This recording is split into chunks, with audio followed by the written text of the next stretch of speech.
Hi நண்பர்களே, நலம் 360 சேனலுக்கு உங்களை அன்போடு வரவேற்கிறேன். இன்னைக்கு நம்ம வீடியோவில் எதை பற்றி பேச போகிறோம்னா, ரொம்ப பழமையான நம்ம தமிழ் மக்களோட பாரம்பரிய உணவு பற்றி தான் பேச போகிறோம். அதுதாங்க உலர் மீன், அதாவது கருவாடு. மீன் அப்படின்னு சொன்னாலே நம்ம தமிழர்களுக்கு ருசியும் ஆரோக்கியமும் சேர்ந்து வர ஒரு அற்புத உணவுன்னு தெரியும். ஆனால் அதை உலர்த்தி சுவைச்சாலோ அதோட சுவையும் மனமும் இன்னும் மாறி போய் ரொம்பவே அல்டிமேட்டாக இருக்கும். நீங்கள் அசைவ பிரியர்கள்னா கருவாடு யாருக்கு தான் பிடிக்காது சொல்லுங்கள். சிலருக்கு கருவாடு வாசனை தான் பிடிக்காதே தவிர சமைச்சா பிறகு ஒரு பிடிக்காமல் விட மாட்டாங்க. கருவாடு பலருக்கும் சரியாக சமைக்க தெரியாது. ஆனால் சுவையாக சரியாக சமைச்சோம் அப்படின்னா இந்த உலர்ந்த கருவாடோட டேஸ்ட் அடிச்சுக்க ஆளே இல்லைங்க. அது மட்டும் இல்லாமல் அவ்வளவு நன்மைகளையும் நம்ம உடம்புக்கு தர ஒரு சிறந்த உணவு தான் இந்த உலர்ந்த மீன் கருவாடு. அதே சமயம் இந்த உலர்ந்த மீன் நம்ம சாப்பிடும்போது கவனிக்க வேண்டிய பக்க விளைவுகள் என்னென்னதை பற்றி இன்னைக்கு நான் முழுசாக சொல்ல போகிறேன். நோட் பண்ணிக்கோங்க. அதுக்கு முன்னாடி நலம் 360 சேனலை சப்ஸ்கிரைப் பண்ணாதவங்க சப்ஸ்கிரைப் பண்ணிக்கோங்க. மறக்காமல் பக்கத்தில் இருக்க பெல் ஐகானை ப்ரெஸ் பண்ணிக்கோங்க. வாங்க வீடியோக்குள்ளே போகலாம். உலர்ந்த மீன் அப்படின்றது புதிய மீன்களை உப்பு சேர்த்து வெயிலில் உலர்த்தி வைக்கிற ஒரு பாரம்பரிய உணவு முறைங்க. இது பழங்காலத்துல இருந்தே கடற்கரை மக்கள் பயன்படுத்தி வந்து பாதுகாப்பான ஒரு முறைன்னு சொல்லப்படுது. இது மொத்தமாக 2 வகையாக இருக்குது. ஒன்று உப்பு சேர்த்த உலர்மீன், இன்னொன்று உப்பு சேர்க்காத இயற்கை உலர்மீன். இந்த உலர்த்தும் செயலால் மீனில் இருக்கிற தண்ணீர் நீக்கப்படும். அதனால் அது நீண்ட நாட்கள் கெடாமல் இருக்கும். உலர்மீன் அப்படின்றது அதிக புரதம் கொண்ட உணவு.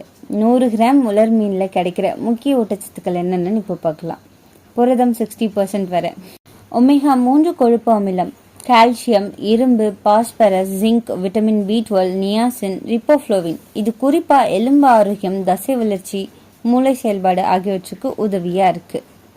இதய நோயாளிகள், சிறுநீரக நோயாளிகள், தோல் நோயாளிகள், செரிமான சிக்கல் மிக்க நோயாளிகள், கடும் நீரிழிவு நோயாளிகள், அமிலத்தன்மை உடலில் அதிகமாக இருக்கிற நோயாளிகள் உள்ளிட்ட சில வகை நோயாளிகள் தவிர மற்றவங்க இந்த கருவாடு உட்கொள்வது நன்மை தான் தரும். இந்த கருவாடுகள்லையும் விரால், குறவை, திருக்கை, தேலி, ஐரை, சன்னை, சுறா, மசரை, கிழங்கான், நெய்தோலி ஆகிய மீன்களோட கருவாடுகள் சிறந்த பலன்களை தர்றது. சாதாரண உடல் நலிவுகளின் போது கூட இதை நம்ம உட்கொள்றதால மருந்தின் வீரியத்தை பலனையும் முறிக்காத பத்திய கருவாடுகள் இதுதாங்க. வாழை, இறால், விலங்கு, பருங்கெண்டை, செர்க்கெண்டை, சின்னாக்குனி ஆகிய மீன்கள் கருவாடுகளை தவிர்க்கிறது நல்லதுன்னு சித்த மருத்துவ நூல்கள் குறிப்பிட்டிருக்காங்க. கருவாட்டில் இருக்கிற புரதங்கள் நம்மளோட எலும்புகளை வலுப்படுத்தவும் தசைகளை வளர்க்கவும் உதவுதாக கூறப்படுதுங்க.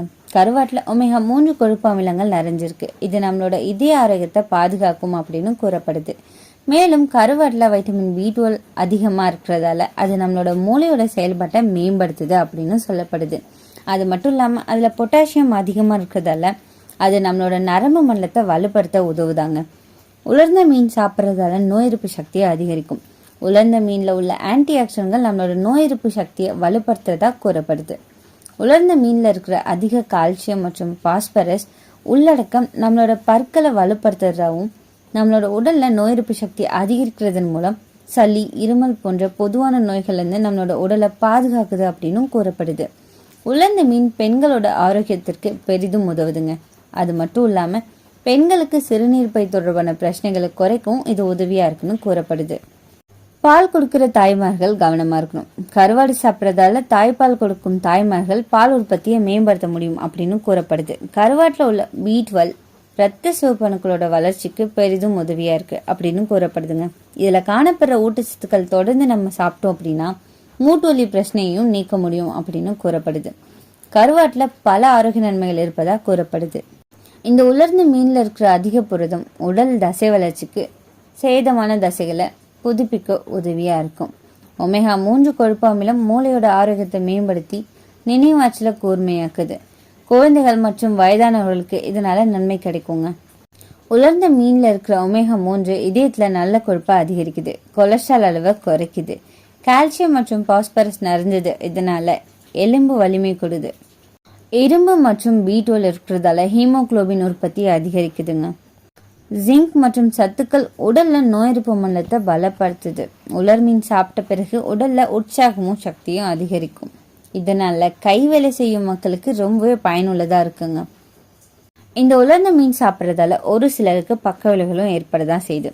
உப்பு சேர்த்த உலர் மீன்ல சோடியம் அளவு ரொம்பவே அதிகமா இருக்கும். இதனால உயர் ரத்த அழுத்தம் அதிகரிக்க வாய்ப்பு இருக்கு. சிலருக்கு மீன் உலர்த்தும் போது ஏற்படுற பூஞ்சை காரணமா தோல், மூக்கு, தொண்டை அலர்ஜி ஏற்படலாம்.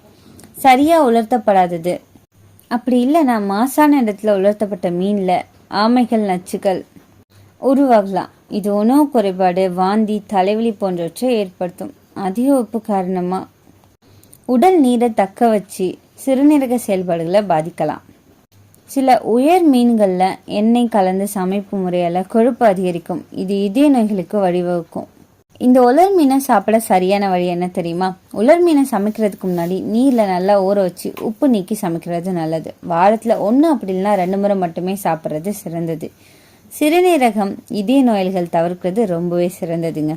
காய்கறிகளோட சேர்த்து சமைச்சோம் அப்படின்னா சத்துக்கள் சமநிலையோட நமக்கு கிடைக்கும். இந்த கருவாட்டில் சோடியம் சத்து அதிகம் இருக்கிறதால உயர் ரத்த அழுத்தம் உள்ளவங்க கருவாட்டை உட்கொள்றதை தவிர்க்கணுங்க. கருவாட்டில் அதிக புரதம் இருக்கிறதால சிறுநீரக பிரச்சனை உள்ளவங்க கருவாட்டை உட்கொள்றதை தவிர்க்கணும். கருவாடு சாப்பிட்றதால சிலருக்கு ஒவ்வாமை ஏற்பட வாய்ப்பு இருக்கு. எனவே கர்ப்பிணி பெண்கள் கருவாட்டை உட்கொள்றது தவிர்க்கிறது நல்லது. இந்த கருவாட்டில் அதிகம் சோடியம் சத்து இருக்கிறதால சிறுவர், முதியோர்கள் கருவாட்டை உட்கொள்றதை தவிர்க்கலாம். மோர், தயிர், கீரை போன்ற உணவுல சேர்த்து இந்த கருவாட்டை சேர்த்து சாப்பிட்றதால நமக்கு சில பக்கவிளைவுகள் ஏற்படும். ஸோ அதை தவிர்க்கிறது சிறந்தது.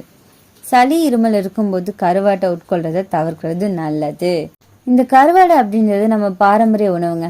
அதை கட்டுப்பாட்டோட சுத்தமான முறையில் தயாரித்து சாப்பிட்டோம் அப்படின்னா அது ஒரு மிகச்சிறந்த சத்து உணவு. ஆனால் அதே நேரம் அதிகமாக சாப்பிட்டா சில பக்க விளைவுகளும் இருக்குது. அதையும் மறக்கக்கூடாது. யாருக்கெல்லாம் கருவாடு ரொம்ப பிடிக்குன்றதை பற்றி கமெண்ட்டில் சொல்லிடுங்க. இன்றைக்கி நான் சொன்ன விஷயங்கள் எல்லாமே உங்களுக்கு ஹெல்ப்ஃபுல்லாக இருக்கும் நம்புகிறேன். இந்த வீடியோ உங்களுக்கு பிடிச்சிருந்துச்சுன்னா லைக் பண்ணுங்கள், ஷேர் பண்ணுங்கள், மறக்காமல் நம்ம சேனலை சப்ஸ்கிரைப் பண்ணுங்கள். அது வரைக்கும் பை.